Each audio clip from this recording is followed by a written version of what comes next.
যে জরুরি অবস্থার বিষয় নিয়ে, যেটি আপনারা ইতিমধ্যে শুনেছেন যে জরুরি অবস্থাটা থাকা প্রয়োজন, সেটা বিভিন্ন বিবেচনায়, প্রাকৃতিক দুর্যোগ কিংবা ধরেন কোনো মহামারী বিবেচনা, অনেক ধরনের কারণে হতে পারে।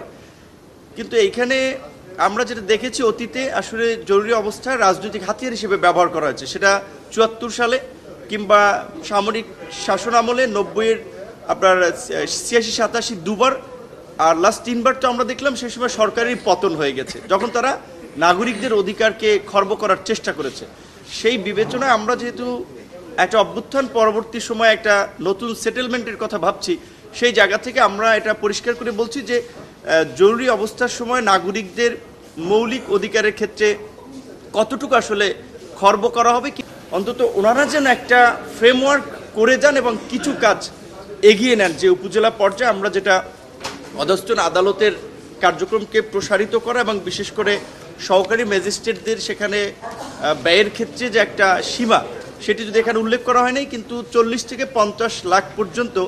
এই বিষয়টা নিয়ে সবাই আলোচনা করেছে এবং এই বিষয়টাতে পুরোপুরি একমত।